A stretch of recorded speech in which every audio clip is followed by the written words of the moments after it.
Bom, a partir então desse modelo, espaço de estados do sistema, vamos então agora ao Octave para ver como que podemos simular esse sistema utilizando essa representação em espaço de estados e também as funções da biblioteca de controle. Então vamos lá. Aqui no Octave vou criar um novo script. Então aqui no editor vou colocar os comandos clear, clc, colocar aqui os parâmetros do meu sistema. Parâmetros do sistema. É um sistema massa, mola, amortecedor. Vou considerar que a massa do meu sistema é igual a 1 kg. Considerar que a constante de amortecimento é 0,5 Nm por segundo. Melhor, Newton segundo por metro. Segundo por metro. E além disso, vou considerar que a constante da mola é 0,75 Newton por metro. Aqui então os três parâmetros aí que compõem o nosso sistema. Agora eu vou criar aquelas matrizes A, B, C e D que são mostradas aqui no quadro. A matriz é uma matriz 2 por 2. Então aqui representação no espaço de estados. Atenção no espaço de estados, matriz A, matriz, o primeiro elemento é 0, depois 1. Na segunda linha eu tenho o valor menos K sobre M e também o valor ali menos B sobre M. Vou voltar aqui ao quadro para verificar. Bom, é isso mesmo. Vou criar aqui uma matriz B, que na verdade é um vetor coluna. Primeiro elemento é 0, segundo é 1 sobre M. Matriz B, 0, segunda linha 1 sobre M. Vou criar também uma matriz C, que na verdade neste caso é um vetor linha, porque só tem apenas uma saída. O primeiro elemento é 0, o segundo é M.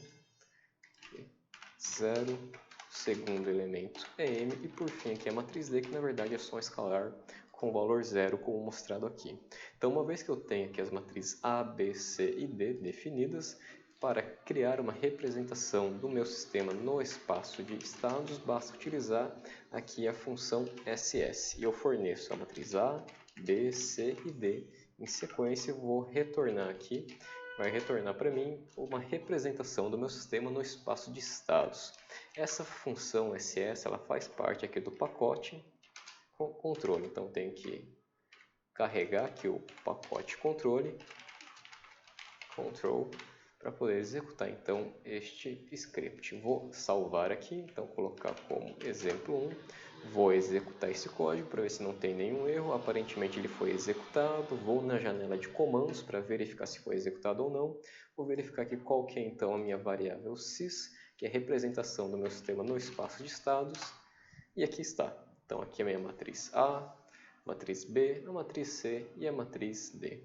Agora é o seguinte, então imagina que eu tenho aqui o meu sistema, eu tenho essa representação aqui do meu sistema no espaço de estados, e agora digamos que eu quero então obter valores da minha saída para diferentes entradas aqui U de T. Lembrando que a minha saída, no caso, ela representa aqui um momento linear deste sistema.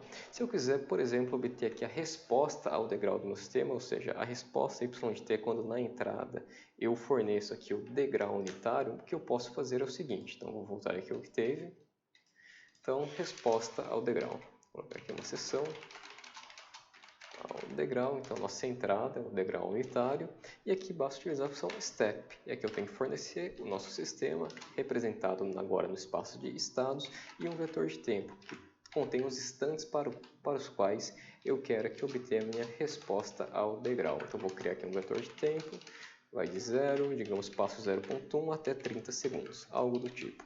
Na sequência eu vou então apresentar esta resposta ao degrau y1. A gente sabe que a nossa resposta neste caso, ela tem como significado aqui o momento linear do sistema, cuja unidade é quilograma metro por segundo,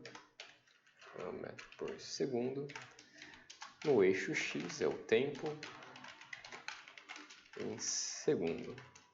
Eu vou também criar aqui um grid. Então aqui eu vou ter a resposta do meu sistema quando na sua entrada eu forneço um degrau unitário.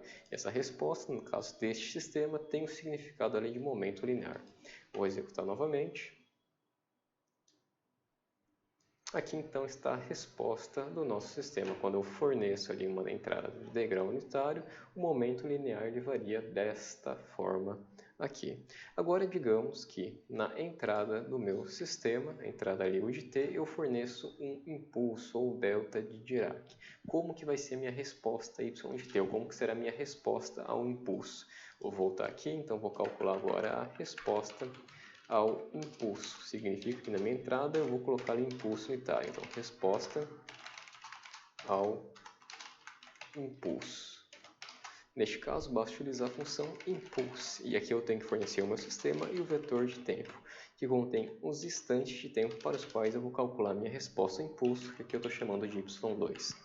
Vou aqui novamente, criar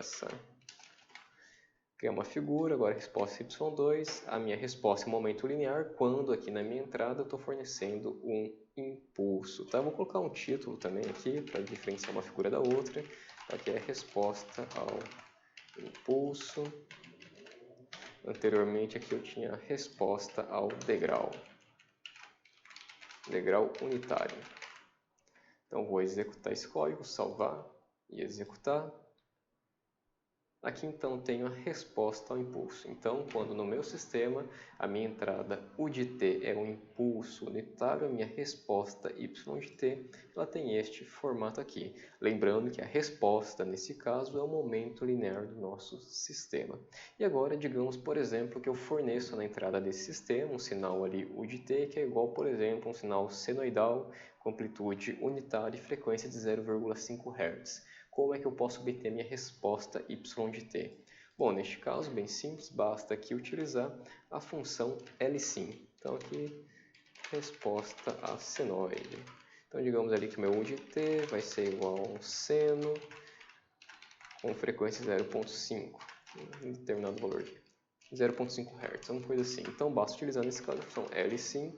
O primeiro argumento é o meu sistema, o segundo é a representação do meu sistema no espaço de estados, o segundo argumento é a minha entrada, que eu vou chamar aqui de U, e o terceiro argumento ali é o vetor de tempo. E a minha resposta eu vou chamar aqui de Y3. Então, vou criar aqui uma entrada U, que é basicamente um seno de 2π, 0,5 Hz, multiplicado aqui pelo vetor de tempo que nós definimos anteriormente. Vou apresentar também essa curva na tela. Então aqui eu tenho y3 e aqui resposta ao seno. Vou tirar isso daqui. Vou salvar e executar este código. Então aqui está, pessoal. Então quando na entrada do meu sistema eu forneço ali um sinal senoidal com frequência de 0,5 Hz, a minha saída, que eu estou chamando aqui de y3 no meu código, é dada por esta curva aqui. Então nota que o meu momento linear tem uma variação ali inicial, tem um momento transitório, mas depois de um certo tempo ele entra em regime permanente, apresentando ali uma variação senoidal aqui em regime permanente. Então, se eu tenho ali a representação do meu sistema no espaço de estados, aqui no octave basta então eu criar as matrizes A, B, C e D que representam o meu sistema no espaço de estados, e se eu quiser obter essa representação no octave basta utilizar aqui a função SS, que faz parte da biblioteca controle. E para obter a resposta ao degrau, posso utilizar a função step. Se eu quiser obter a resposta ao impulso, posso utilizar a função impulse. E se eu quiser obter a resposta para diferentes tipos de sinais de entrada, basta utilizar a função LSIM. Neste caso, essa função ela recebe 3 argumentos. O primeiro é a representação do meu sistema no espaço de estados. O segundo são amostras da minha entrada. O terceiro argumento é um vetor contendo os instantes de tempo para os quais eu quero calcular a minha resposta.